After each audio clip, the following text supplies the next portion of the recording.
Okay, hello. Hello, hello. Yeah, today a short one. We plan to talk a bit about like the importance of community. Today I put out a tweet, which I have put out before, which is that we need to find our trampolines, and by trampoline meaning supportive communities.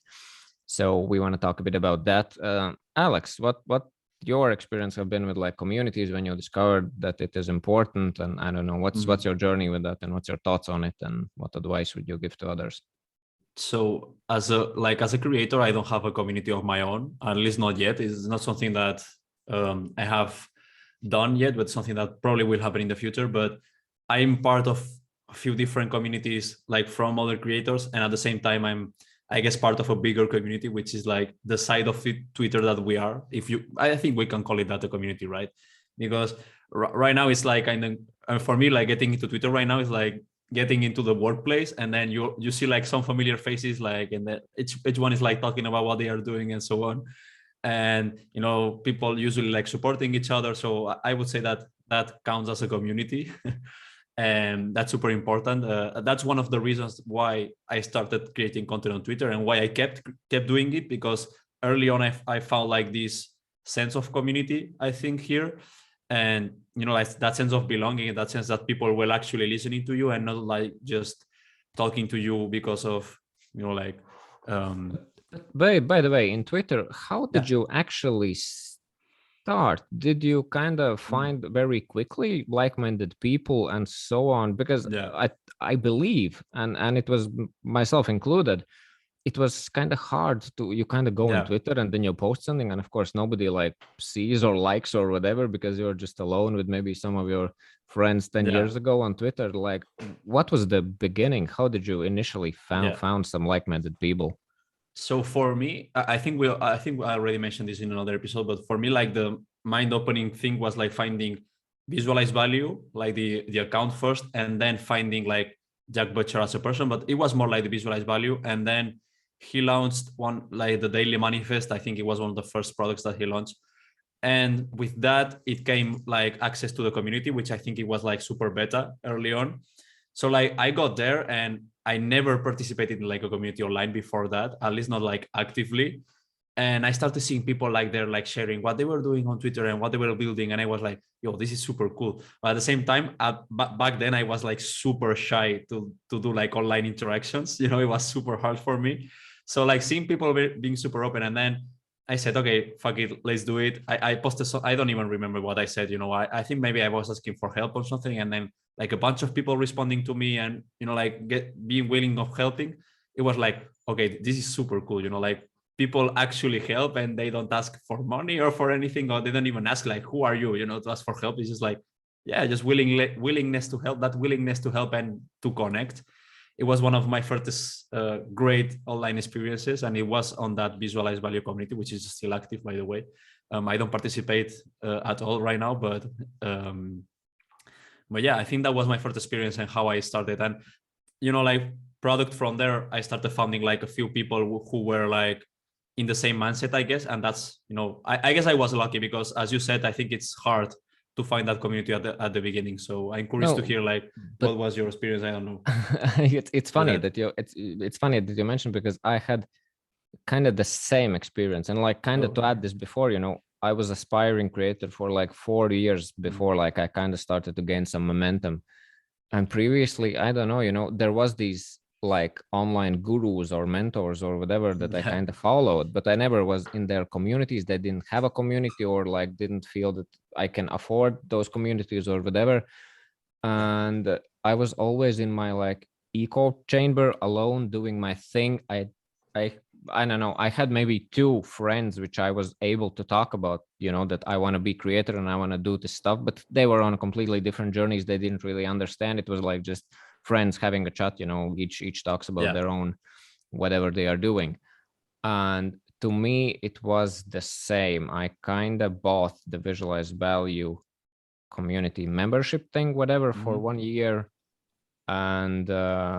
And yeah, I was like instantly, I don't know, it was a complete mind shift, that it was like I'm alone doing my thing, then being into some sort of organization. Everybody's doing their own projects, but you are like can talk to people, and they are like same people like you, and there was this just, it wasn't like you got some sort of specific advice from there or anything. It was more like a feeling shift, that there are similar people. They are the same as you. You are not some weirdo out there, and then they are different or something. It was just this feeling that we are all like similar and doing our thing.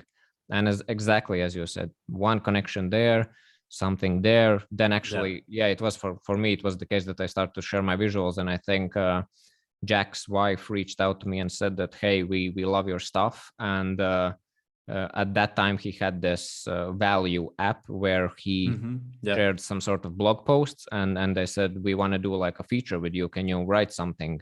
And I was like, that was the first like, oh my god, like what the hell is going on? That was the first like huge moment for me. And yeah, I did the post, and that got some like initial followers as well, I think, after that post launched. And yeah, like the fact that even like Jack Butcher chatted with me or something, that was like a huge moment. And that just fuels like your belief or whatever it is, and it's not some specific advice. So I don't know, if anyone wants to be a content creator or whatever, I think finding these types of communities and just connect with one person. And I don't know, I would even say these Twitter DMs, because previously I think in general, I practically don't use Twitter DMs at all, apart when like people ask me something, I usually answer. But yeah, previously when I was doing some other stuff, I was using Twitter DMs like a complete creep, sending some weird stuff, some super not human thing. And I think if you find some sort of creator or whatever that you like, and if you can like give them a human direct message or whatever, they most likely will answer, and they will just be very whatever supportive or something. Just don't be creep, don't be weirdo, be human. And finding this community, I think it's so huge, and it can really change the trajectory of your journey. So I think is that feeling that you said. I had the same feeling of like being alone and in this. So I was learning and I was listening to stuff and so on, but at the same time I didn't have like anyone to talk about it, because all of my friends from the real world, like my girlfriend, they have their jobs, they have their own things, and they are not like, they don't have this willingness that I had at the time of, I want to do something online, I want to create content, I want to build the business or whatever. So I was feeling alone, but then suddenly you find like a group of 10, 20, 15, 100 people, like that they are in the same exact journey than you, more advanced, more like behind, but they are on the same journey. They know what you're talking about, and the crazy thing is that they are all from all around the world. So that's super cool too at the same time. So like it's cool that we had like similar, like practically the same experience. So that's super interesting. It's very interesting. And I wonder how it started for Jack, because I think in general, Jack Butcher, he didn't have any community or anything like that. I think he's like breaking point, as I have listened to some of his like interviews, it was that he was just grinding his visuals and doing quotes and just slowly growing his audience from there. And I guess people started to contacted him, and from that he created this community, which now loads of people have benefited. Now I have my like community, the people who join the course, and that's like some people are experiencing results, and that like now they are thinking about these like communities and courses, which is like crazy. This is very interesting how these things grow and how we grow on top of each other. And big deal. What about like, I'm curious to ask you about your community, because obviously like having a community is a big deal for a creator.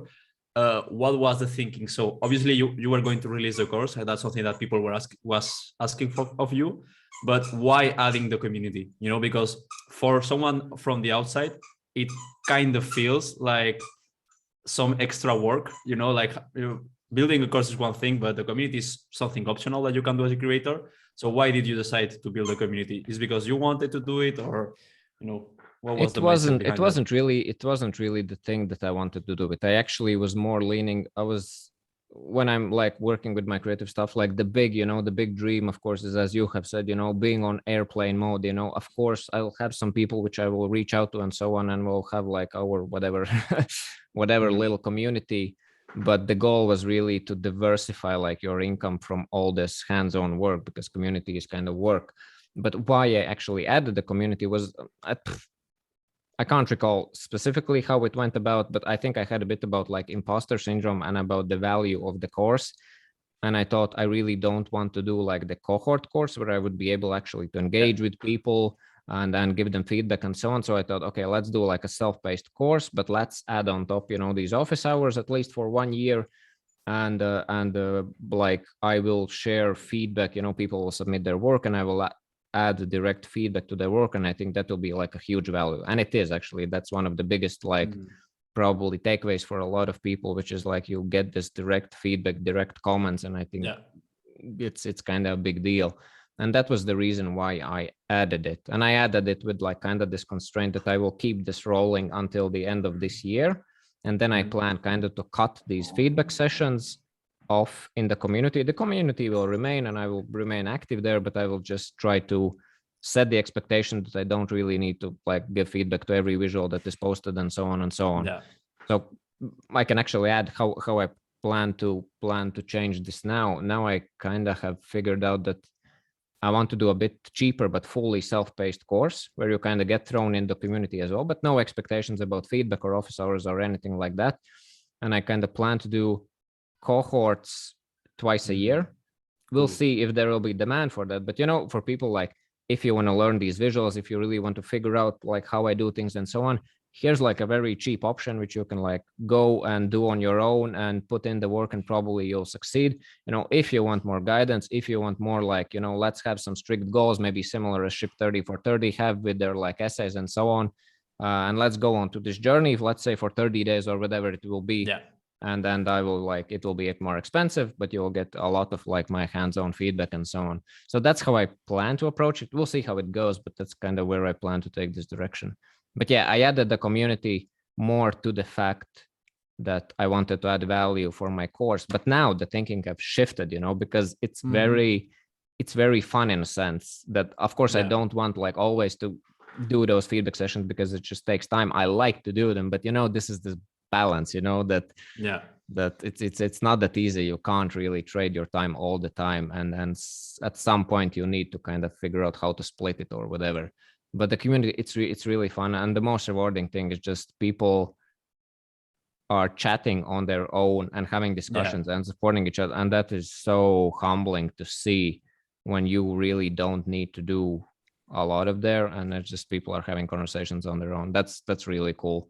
A lot of like, I don't know, humbling moments have come from this. That's a great sign for a community. I think like when members start to do their own thing, chatting with each other without the need of you like facilitating things. I think that's a great sign that, like the community is alive. Yeah, I guess it's a balance. And I have no idea how you actually create that or something. I really don't know. But yeah, I just try to be helpful and that's it. I think that just putting together like first people who have like similar mindsets, I guess, because that's, if they buy from you, you are more or less in the same area, but then like giving them something to talk about, like this guy, in this case is visuals. So, like they have this thing in common. We all want to make visuals. They have the same mindset. So conversations are bound to happen, I think. So it's kind of natural process. Yep. Probably. And I think it's similar, similar as we joined Visualize Value. And what happens, like if somebody asks a question and you are this lone soldier, who has just started his creative journey, you don't have anybody to talk about, you want to give your 2 cents on some sort of when somebody's asking you and so on. And I think that's where those conversations happen, because you just give a place for like-minded people to have these conversations. And yeah, it's awesome.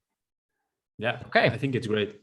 So I guess the bottom line of this conversation is these communities are super awesome, and try to find them and create them on your own and figure out how to do this and so on. I don't know. Yeah. Yeah. Okay. We should make the Winging It community. Winging It community. That's something we could do. Who knows? Alex, maybe. Who knows? Have a great vacation, Alex. Enjoy the Granada. Enjoy the basketball. Enjoy everything else. Cheers. Thank you, everybody. Yeah. Okay. What else they say on podcasts? Give us 5 stars. Yeah, exactly. Give us 5 stars. Exactly. But yeah, always like feedback welcome. Just hit us on Twitter. 100%. Thank you. Bye-bye. Yeah. Bye-bye.